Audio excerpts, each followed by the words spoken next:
This is Bill and Deb North of the Florida Weekend Warriors. We're down in the Florida Keys, and it's cold and it's kind of breezy. So we're going to do something we've never done before. We're going to Pigeon Key. It's a park now. It's in the middle of the 7 Mile Bridge. We've been coming down here for 45 years and we've never been there. So we take a trolley out to it. It's $30 a person, so stand by. We'll see you when we get there. See ya. See ya.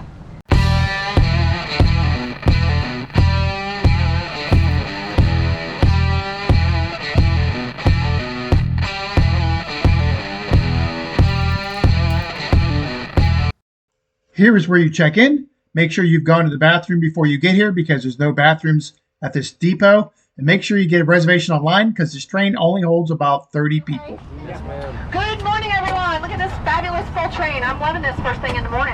Thank you guys so much for coming out today. My name is Julie, and I'm going to be driving you. Welcome. It's going to take us about 15 minutes to get out to Pigeon Key. When we leave the parking lot here, we are going out on the highway for about half a mile. We'll only get up to around 24, 25 miles an hour, which doesn't sound that fast, but with this being an open-air coach and the breeze today, please make sure you hang on to things like hats and sunglasses, cell phones, water bottles, that sort of stuff. When we get up to the bridge parking lot, I'm going to stop the training. One of my coworkers is going to hop out. Please, one of my coworkers is going to hop out and move a bollard for us so that we can get out onto the old 7 Mile Bridge, and then we'll just go over the bridge, down the ramp, and onto the island where I'm going to drop you off with your tour guide, who's right here. His name is Brian. Brian is amazing. You guys will love him. I will be back on the island at around 11:45 with the next train. You all are scheduled to leave at noon. Okay. I will pick you up in the same exact spot on the island that I drop you off. As I'm coming over the island on the bridge, I'm going to blow that loud air horn so that you guys know the train is coming, and then we should be leaving around 15 minutes or so after that. You guys ready to go? Yeah. All right, you can do better. I'm going to ask you again when I want to hear it. Are you guys ready to go? Yeah. Much better. Let's get out of here. Yeah, I really like So what's that. worse, being behind a motorhome or being behind this thing?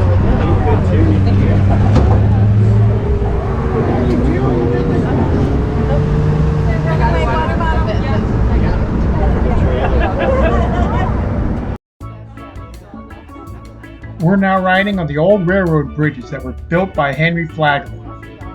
When I was 16 years old, I had to tow a boat down this bridge. It was super scary. The boat trailer was as wide as the lane. The view is just awesome. Many people decide to just walk on the bridge. Once you get to the island, I think it's like $6 or $7 per person to get on the island, and there is a bathroom on the island.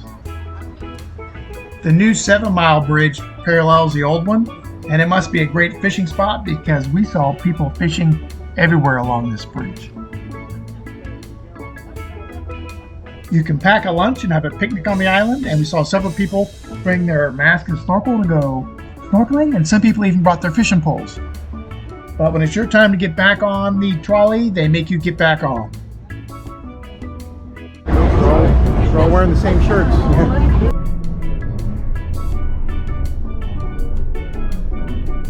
Fred the tree. What did it say? Fred the tree. Oh.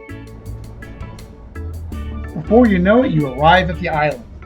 Back in the early 1990s, we even had a friend who lived on this island for 2 years to work on his thesis for his PhD. In the summertime, make sure you bring some sunscreen. It was kind of breezy when we were there, so there wasn't any bugs at all. And I think they sell both the sunscreen and the bug spray in the gift shop on the island. They also have snacks and drinks in the little gift shop. They have spent a lot of money to restore the island, and it has a fascinating history. So when you get there, make sure you do one of the tours, but you don't have to. But we really enjoyed the tour.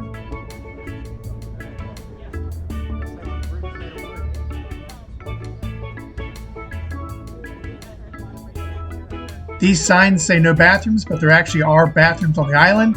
They just want to make sure that everyone that comes on the island has paid to get on the island to use the restroom.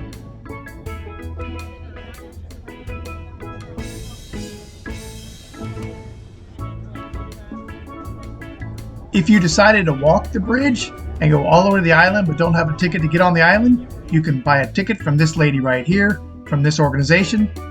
They took over from the University of Miami when their lease was up.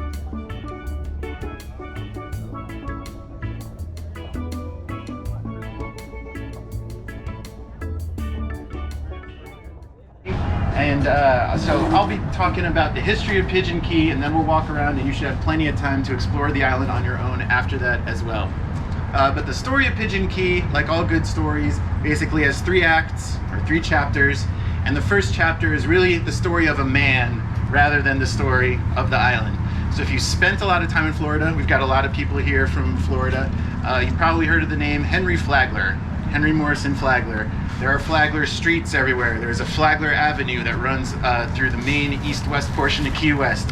There's a Flagler County further up north in the state. There's Flagler Beach, the town on the eastern coast. Flagler is everywhere, and Flagler is the main reason Pigeon Key is what it is today. So for the first act, or the first chapter of the Pigeon Key story, we're going to talk about Henry Flagler. He was born in 1830 in upstate New York, in a town called Hopewell. He was the son of his dad was a minister, and so he had those good Christian values instilled in him from an early age. And additionally, when he turned 14, his parents said, you know, got to get out and get a job, start earning your worth. And so rather than stay in New York and look for work there, he had an uncle in northern Ohio between like Cleveland and Toledo who had a grain store, a general store that focused in a lot of grain sales. So Henry Flagler went from New York to Ohio and worked for his uncle and got a big sense of how to run a business there. And his main focus was figuring out that if you had a business that shipped or distributed your products, if you could control as much of that shipping part of your business as possible, you could get a little more profit out of that.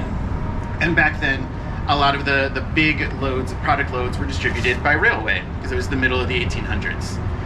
Flagler enjoyed working so much that he actually went up north to Michigan, Saginaw, Michigan, and started a little salt mine for himself for a couple years.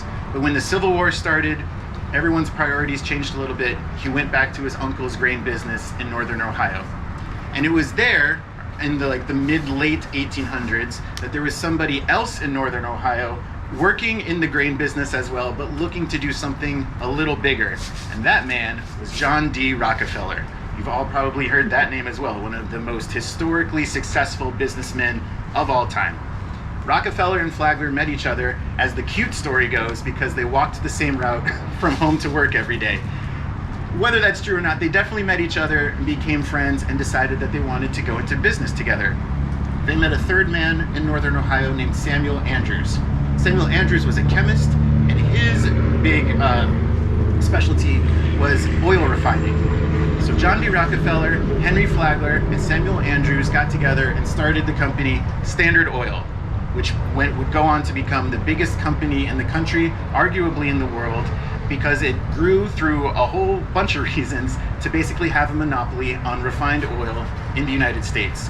One of the reasons was going back to Henry Flagler's obsession with controlling the means of distribution, especially via the railroads. Standard Oil had a product that everyone wanted, including the railroads themselves. They wanted some oil to run some of their machinery, and so they were able to get a really favorable rate for all of the railroad shipments of oil. And that's just one of the many reasons that Standard Oil got so big that the United States government had to break it up via the Sherman Antitrust Act. So this is the late 1800s. Henry Flagler has made more money than almost anybody in the world. He's married, he has children. He should just retire. His giant company's been broken up. He maintains a 30% stake in it. He should just take his riches and retire. And maybe he would have if his wife hadn't gotten sick with tuberculosis. But as fate would have it, she did, and her doctors told her that the best way to mitigate the symptoms was to go somewhere that was warm and humid. Florida. So Henry Flagler and his family were in New York City at the height of Standard Oil, and when his wife got sick, they decided to take the train as far south into Florida as they could. And at the time, that only just took them to Jacksonville. And it wasn't a smooth train ride like Amtrak or something, because basically every train line may have a different width or gauge of railroad tracks. So you have to get off one train, get on another, start and stop all the way down the eastern seaboard. And again, it had only been developed to Jacksonville, not too far across the Florida border. However, they made it there, and they stayed there for a little while until Henry Flagler's wife passed away from complications of her disease. So he returned back up to New York and married his second wife. Now, it is a true fact that Henry Flagler's second wife was one of the nurses who was treating his first wife. Anything beyond that, I will leave up to you to decide. But in any case, Henry Flagler did get married to his second wife, and they decided to have a honeymoon back in tropical Florida, where he had grown to like when he was down in Jacksonville. This time, their trip was able to take them all the way down to St. Augustine. The railroad had been developed a little bit more farther south. And St. Augustine, as they will be quick to tell you, is the oldest city in America, discovered by Ponce de Leon way back in the 1600s. And so even though it had been around for a while, it hadn't really been developed to the standards of one of the wealthiest people in the world looking to have a very nice second honeymoon. And so it's there in St. Augustine, again, should be retired, definitely retirement age, that Henry Flagler decides he's going to start a second phase of his own life and career focus. He wants to buy up existing railways that get all the way down to Florida, continue developing railways to reach farther into Florida, and then at major stops along the way, he wants to build luxury hotels befitting the kind of people like himself when they get to Florida and want to have a good, comfortable time. The first one he built was in St. Augustine, the Ponce de Leon Hotel. That building is still around these days, but it's no longer a hotel. It is one of the campus buildings for Flagler College in St. Augustine. Around this time, after the first hotel is finished and a bigger community is starting to form around the luxury hotel in St. Augustine, his second wife becomes mentally ill and is institutionalized up in New York. Very shortly thereafter, Flagler marries his third wife. And again, those are just facts I'll put out there and leave the rest up for you to decide. And so this time, Henry Flagler and his third wife don't just want to honeymoon in Florida, they want to permanently move to Florida and live there. So this time Flagler extends his railway down from St. Augustine to Palm Beach. And it's here that he builds a mansion for himself and his third wife and his family. The mansion's called Whitehall. And he builds two luxury hotels in Palm Beach, Florida. The first was the Royal Poinciana Hotel. That's no longer there. But the second is the Breakers Hotel. And that is definitely still there. The Breakers Hotel of Palm Beach, very much a fixture of the Palm Beach elite. We're making news every day these days. Flagler's mansion, Whitehall, is now the actual Henry Flagler Museum, a museum dedicated to his life and his work. And it includes a lot of railroad-focused stuff, which is where the story continues. So Flagler has made a reputation for himself, again, second career, relatively late in life, for extending the Florida Railroad, standardizing the railroad track width and gauges north of Florida, and building luxury hotels along this railroad that eventually turn into thriving cities and communities. And so there's a woman named Julia Tuttle in the town of Fort Dallas, Florida, a little farther south from Henry Flagler in Palm Beach, who says, I want some of that Flagler magic. I want him to extend the railroad down to where I am, build a hotel down here, and then my little town will thrive and flourish as well. And the story goes that she was able to convince him to finally do that all the way down to where she was in 1894, when the temperatures got so low for long enough in northern Florida that the orange crops froze. And that's a big deal because that was a major part of Florida's economy, still is, the citrus crops. But Julia Tuttle was able to send Henry Flagler an orange blossom from a tree on her property that was still undamaged by frost. Now, you got to think about this. This is the late 1800s. How did she send an orange blossom from where she was up to him in Palm Beach? There's no UPS. There's no Amazon Prime. We really think what she did is a series of telegrams that eventually convinced him. In any case, he was convinced, and he did extend the Florida East Coast Railway all the way down to Fort Dallas and built a hotel, the Royal Palm Hotel, which no longer exists. And then the town began to flourish around that. The train could bring in more people who were interested in the real tropical South Florida environment, and industry followed. Everyone was so happy in Fort Dallas that they said, we want to change the name of our town to Flaglerville, Flagler Town, Flagler City, whatever. And he said, oh, no, no, no, no. I'm a modest billionaire. I get my accolades already from all the other places that I work in. Why don't we name this town after the river that's running through the middle of it? You know, the native inhabitants named this river before we all got here. Let's call it Miami. So now Henry Flagler is directly responsible for the growth of St. Augustine, Palm Beach and West Palm Beach, and Miami. It's the turn of the century, 1900. He's 70 years old, and he should definitely stop and calm down. He should just retire. He still has more money than anybody except maybe Rockefeller. But no, he hears that the Panama Canal is scheduled to open in 1914, and he says, I can take advantage of this. When the Panama Canal opens, there will be a whole bunch of new cargo ships coming through the canal, up the Gulf, and looking for some place in the United States to dock and unload their cargo so that we in the United States can buy it. And at that time, turn of the century, 1900, the best option was in Tampa. Tampa was a big city in its own right, and it had a deep enough water port that it could accommodate these big ships. But Flagler said, no, my railroad is on the eastern coast of Florida, not the Gulf Coast of Florida. I want to be the dominant player in distributing the cargo. Again, this goes all the way back to his grain days. He wants to control the train lines that all these new ships coming through the Panama Canal are going to unload on and then carry all the way up the eastern seaboard of the United States. So, in 1900, Henry Flagler decides, I'm going to keep extending my railroad past what is now Miami and get to Key West, because Key West seems to be a viable option for cargo ships to be able to dock, unload, and then get the cargo back to the mainland.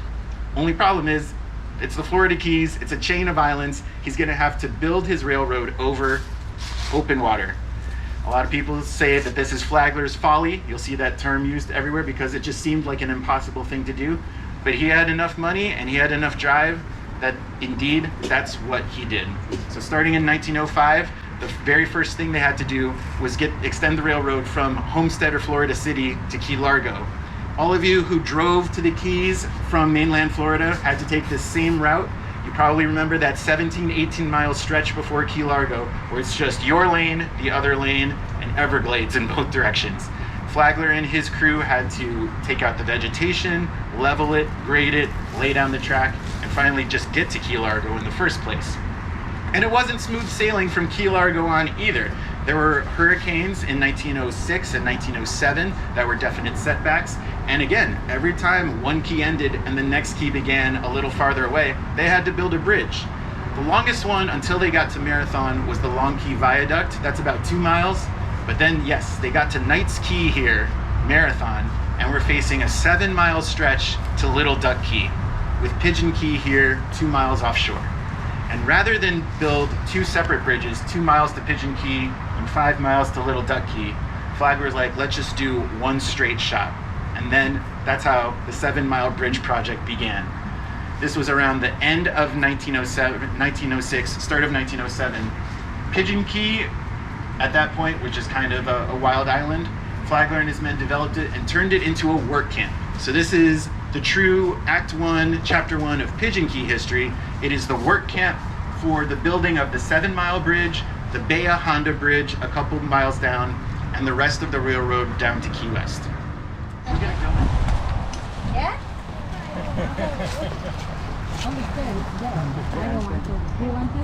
We have bathrooms you can wash your hands. This is just a preview. We'll do that. You see it? That's the appetizer. Yeah. Was there a bunch of nurse sharks in here? Tuner sharks. Yeah. Here he is. He's coming. Now. Throw it. Now. Oh, on his head. He can't find it. All right. We have different facilities on Pigeon Key. There may be some between Pigeon Key and Miami on some of the upper keys. But that was actually one of the things, it probably says it somewhere in here. Flagler was very conscious of 400 people on a tiny island. Mm-hmm. If someone has some kind of viral or some kind of sickness, it could spread to all of them in an instant. So he actually did want to get people out of here the first sign of any kind of sickness. So that was a benefit, if you can call it a healthcare benefit of working for modern cars to pass each other. There's a anecdote that it was called the Highway of Mirrors because if you didn't fold in your side mirrors, they'd hit each other. The median was just basically glass. One fun design note is that you can see there's got rusty guardrails on the exterior. Those are in fact the old train tracks themselves. When they pulled them up, they didn't want to scrap them or anything, so they decided they could reuse them as the guardrails. but they redid this 2-mile section just a couple of years ago. It reopened in 2022, and they put nice new ones on the inside so that the people riding their bikes or jogging don't get tetanus. Before we knew it, she blew the horn and it was time to head back. We really enjoyed our time on the island, and we actually could have spent a little bit longer there. We highly recommend being with the tour guide because we really got a lot out of that tour. And it was well worth it, and we'd probably do it again. We hope you liked this video. Leave us a comment, give us a thumbs up, and we'll see you in our next adventure. See ya. See ya.